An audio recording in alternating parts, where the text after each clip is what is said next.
I'm in Busselton for Cinefest Oz, a collection of young filmmakers, industry professionals.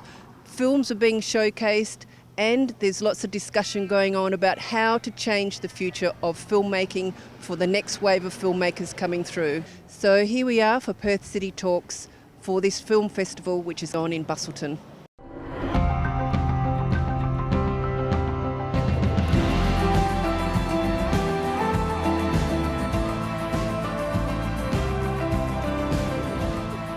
So I'm Kathy Henkel and I'm the director of the WA Screen Academy and also the WA chapter head for the Australian Directors Guild.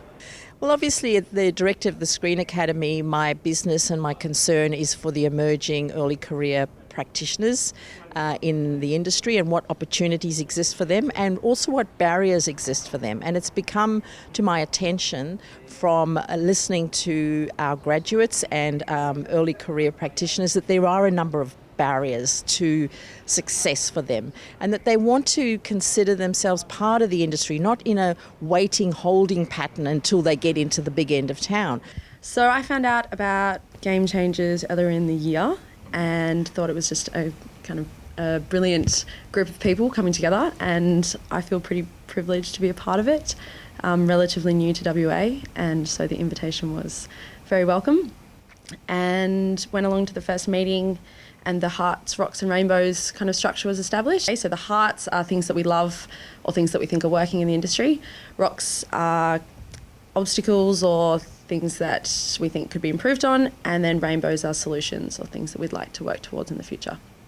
I guess what we're looking for as the end result of this game changer movement is to create a sustainable industry for our futures, to keep people employed and to actually have people employed in a way, to improve on things that we see, where we see an opportunity to make improvements.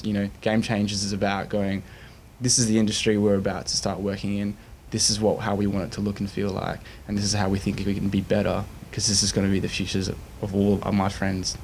This is what we're doing for the rest of our lives.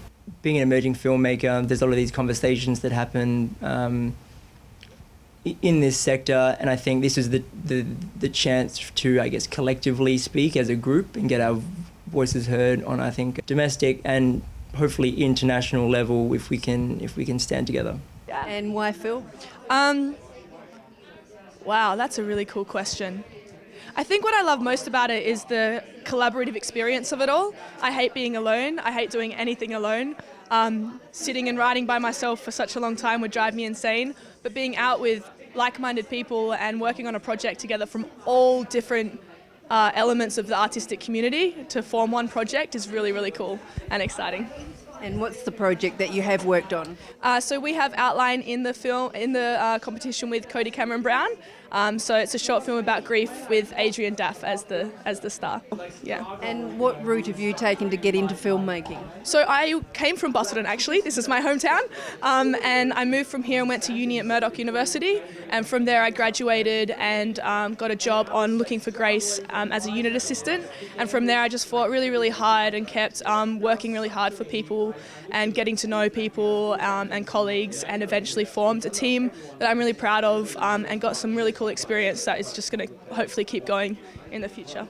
And what was the process of getting your film submitted into Cinefest Oz? So we got funded by FTI's Raw Nerve initiative, which is really, really cool.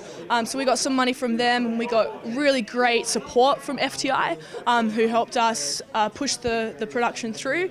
And then once we got the production, we started just getting it into festivals and trying to submit it to as many things as we could. So to have it come here and to come back to Busselton with something I'm really proud of is quite an incredible feeling.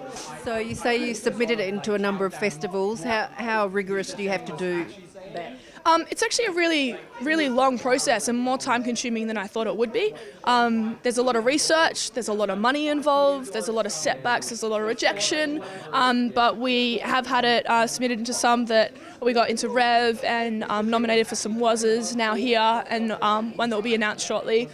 So yeah, it's a slow burn, but it's definitely a very important part of the filmmaking process, which is actually getting it out to your audience. But it does take a lot of time and a lot of research into what exactly is the festivals you're looking to be a part of and why, and what are the audiences that you're trying to reach with what you've done. It was one of the most challenging projects for me on purpose because I wanted to see, can I pull off a film without any dialogue?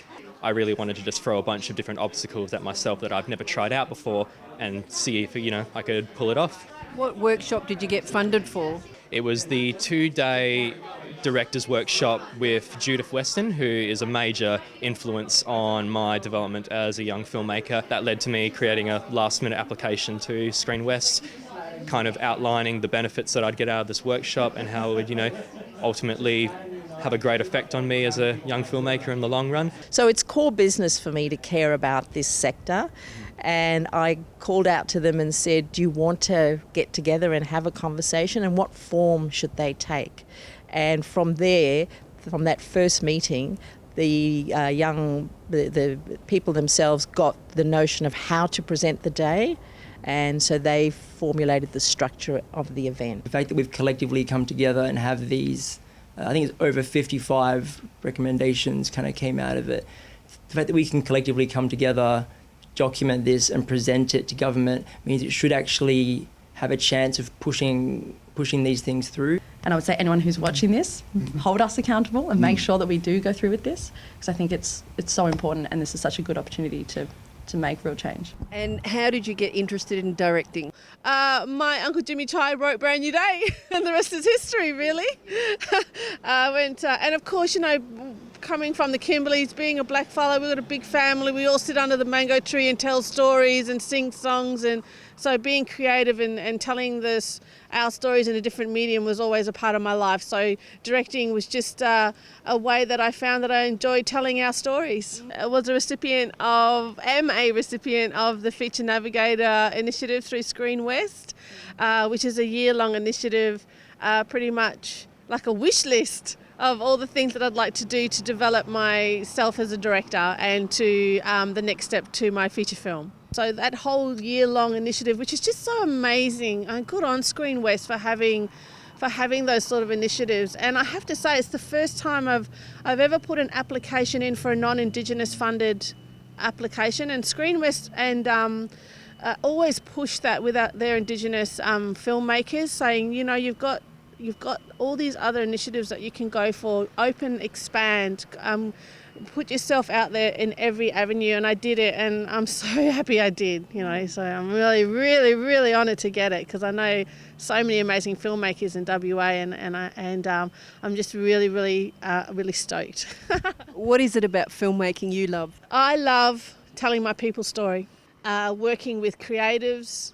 I love being able to see what's in my mind going out and getting out of my mind to make room for all the other bloody things that are swirling around in there. I discovered here was that there is this real sense of camaraderie, and there is such a beautiful community here. We want to make sure that there's an established structure for everyone else who's graduating, so that they know who to talk to, they know what works, what doesn't, and their voice is heard, so that they can be considered professional or, at that higher sort of degree of filmmaker. What I really took out of the day, and what I've always sort of had a feeling about in WA, is that we all know each other really well, we're all connected, and we're all supporting each other so that we can continue to make drama and continue to build content. Oh, hi there. Welcome to the 28th Annual WA Screen Awards. Young Filmmaker of the Year. Tell us about that process, how you got to that stage. So the Young Filmmaker of the Year is an award that the WA Screen Awards through FTI gives out to a practitioner under 25. You can be of any background, so I just happen to be a kind of slashy, a film producer, director and writer. So that means that over the course of my the last 5 years or so of making films, I've made enough music videos, a lot of content, a lot of different stuff, and I guess it sort of is a judgment on the total scale of your production, so everything all wrapped up into one, and kind of like a little recognition of achievement of what you've done so far kind of thing. So it's good to dabble in all the aspects, producing, writing, directing? Well, everyone's different. Some people will just be an editor or just be a director, and that's what they are, and that's fine. I just so enjoy using two different versions of my personality, I suppose. I like the brain thinky side of producing, and I like the creative fun faffing of being a director. So they kind of both appeal to me in different ways. So what skills do you need to be a good producer? To not cry all the time. No, to be a producer, you probably mostly just need patience and a really good set of communication skills. If you can understand what people's skill set are, you can put them in the right role, and you kind of just need to support people as they go through. So, you'll have your director and your cinematographer and then build that team, but also a really key sense of story. So if you can understand a story and you can bring all the elements together, then you're pretty well on your way. And to be an effective director, what are the skills for that?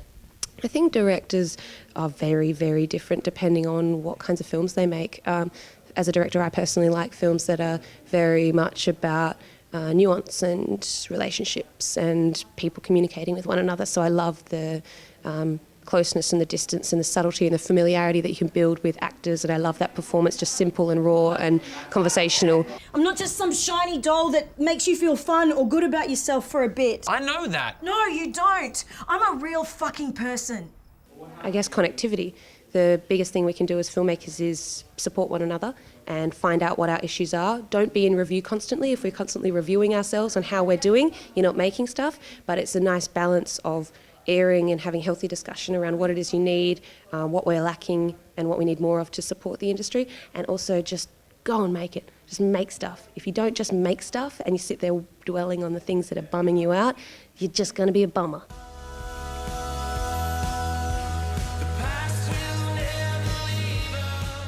What really excited me about Game Changers was I really felt like a lot of the discussions that I'd been having over the years as an emerging filmmaker been happening independent, and we just all these, and I'd had similar conversations with so many people over the years about similar problems, but they were never going to be resolved because they're always independent conversations with one or two people. And this opportunity to finally come together with the entire sector and actually have a discussion and feel like your voice was being heard was really exciting.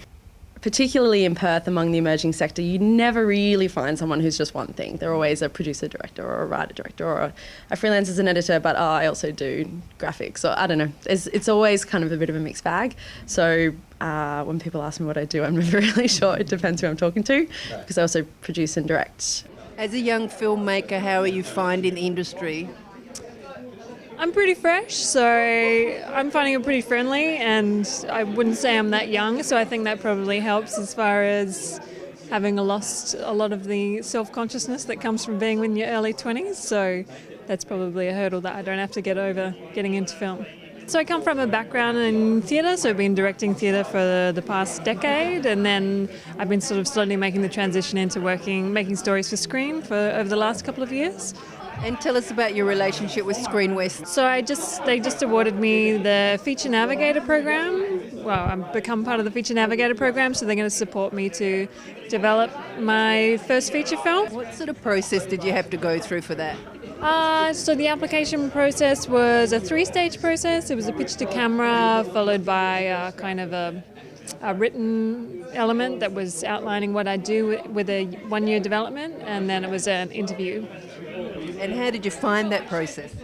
Look, it was bureaucratic, but the interview stage was really interesting as far as the calibre of the panel that they brought in was really great. But, I mean, I'm very familiar with bureaucratic funding processes from many, many years of running funding applications for theatre, so it was not dissimilar to that in a lot of ways. Now's a chance for us to sort of have our voice and use this energy that the WA emerging sector has, and affect some really, positive and interesting things with new media, new content, platforms. We're the ones who are ready to embrace that and take that into the future. The thing that excited me about the day was that there was so many people present who were still studying. And for me, showing them that the industry that they are entering into or looking to enter into is open to change and to listening to, young emerging filmmakers' ideas. And I mean, we had Screen West, Screen Australia, Village Roadshow, FTI, so many incredible, well-established people in our industry present. that it was a kind of good opportunity to say to these people, hey, if you're coming into this industry and there's something that you're passionate about that you want to change, go for it. Yeah, I'm Daniel James Tenney. I'm a producer. Tell us about your product. It's called Greenfield. It's a web series at the moment. It'll be online for another 30 days and then we've got to take it down because we got a distribution deal for most of the world. Apart from Australia, we've got some plans in Australia, so we're going to be pitching to some online TV channels, so fingers crossed on that one. We're looking to continue to explore the world of Greenfield in a longer format kind of TV series, episodic type thing over a few seasons. So fingers crossed. So tell us a bit about Greenfield. So Greenfield is a very, very gritty kind of confronting urban drama that looks at things like masculinity and people wearing masks in society and demasking them and having the courage to be who you really are. So we're exploring a few different issues like, the meth epidemic and mental health and bullying and a lot of stuff that goes on in our communities in Australia. Really trying to just hold that mirror up to society, kind of just share our truth with the world. Is it a big dream come true to get a distribution deal? We'll see how it goes. I mean, it's a very new thing to be selling web series. It's been going for a few years now, but it's starting to take off. There were only kind of 3 or 4 web series festivals about 3 years ago. And now there's, I think, about 40 or something like that. So it's really exploded and I think it's a growing market. The work that our early mid-career practitioners are doing is vital in its own right, especially with all the new platforms opening up and all the new funding opportunities and the particularly short form and now with virtual reality. So it's a really growing area. I'm the only bloke fearless enough to take me on. I am Matt Lovekiss. I've got a company called Mad Kids with Henry Inglis and Lauren Elliott. I'm a writer, director, performer, and we focus on comedy, basically. That's what we do. Yeah. How did you get started?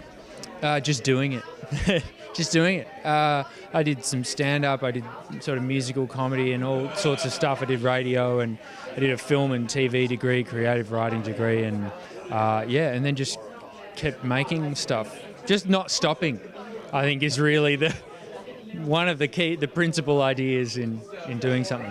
And where were the principal places you showed your stuff? Well, we got some grants from FTI, Screen West. They got shown in little sort of festivals here and there.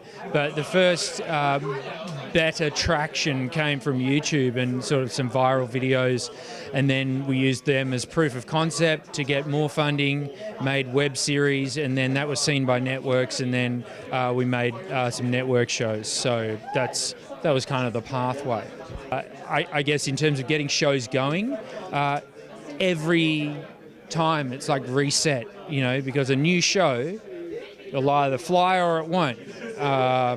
It's not like, you've made one, therefore everything will work from now on. It's not like that. I guess making shows means you've got a little bit more trust in yourself, your crew, your collaborators, so that shorthand is there, that confidence is there. But then it still comes down to creating an idea that you like, and other people have got to agree. The people with the money have got to agree, and if they don't, then you're back to square one and then do it again. One person with a problem or 2 people with a problem, it's really difficult to get change actioned. But if there are over 65 people there in attendance that can collectively speak on behalf of the emerging sector, then I think we should be able to action some change out of that. Turns out we were right about something else as well. Originally it was, my things aren't going anywhere, how can I develop something that can help me launch myself? But at the same time, it kind of involves everybody, because all filmmakers when we're making out, we're all in the same position, and everyone who's taken that next step into the top tier kind of realm, they were once in our position as well. And I can imagine that old and young would all wish there were that one platform for us to strut our stuff and show what we really can do. Well, it's by doing, like, planting little seeds, like doing this Game Changer event and spreading the word and coming together. It's always difficult to change things if you're one person, but if you get a lot of people around you and you form a big group and you're a big voice, then you can't really be ignored. Then you have to be heard because you're there, and they kind of just have to listen. And we're the filmmakers of the future. So I just have kind of done everything. Basically everything possible: music videos, corporates, commercials, films. My main interest is drama, as primarily as a screenwriter, then evolved into a director. Probably my most recent project that's, I guess, done well was a short film I directed called We Were Here, which was produced by Josh Gilbert. And the WA Screen Award goes to We Were Here, Joshua Gilbert, Simon Camp and David Vincent Smith.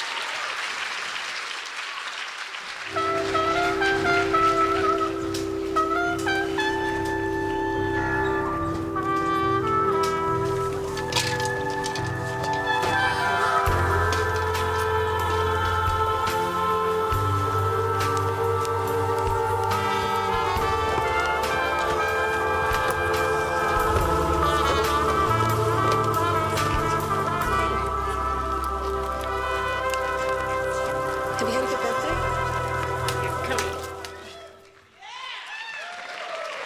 Recently produced a short film called We Were Here, which was directed by David. That's hopefully going to kick it off on the international stage very shortly. I was very lucky to step straight onto Paper Planes out of graduating. Also recently done Red Dog True Blue, Jasper Jones, a Chinese feature film that came to town, Other Life. Yeah, I've been pretty lucky. There's been a good run in WA and I've been a part of it. Yeah. So my journey started in Queensland, where I was studying, and I was working in TV commercials over there. Came to Perth for a visit and AD'd a film here, and then got offered a role on Other Life in extras casting, actually, and then somehow managed to get myself on set and ended up sort of assistant directing. And from there went on to the next feature here, which was A Few Less Men, and then got a job third ADing under the lovely Brett Dowson for Top Knot Detective. Since then, just freelancing, sort of ADing, production assisting, kind of anything I can get my hands on. And just the idea that it's actually not an event, it's actually a movement. Yeah. You know, it's a thing that's going to continually happen, because I think that's really exciting, because we know this is not just one off day having a chat about ideas and solutions. This is the first day of many discussions and things that will actually come to be. And that's what what's really exciting about it. Not an event, it's a movement. Thank you very much. Short filmmaking, as most of you will be aware, is very much a working with your friends for no pay but fairy bread. You are rewarded with great friends for life. Angela Albuquerque for Perth City Talks.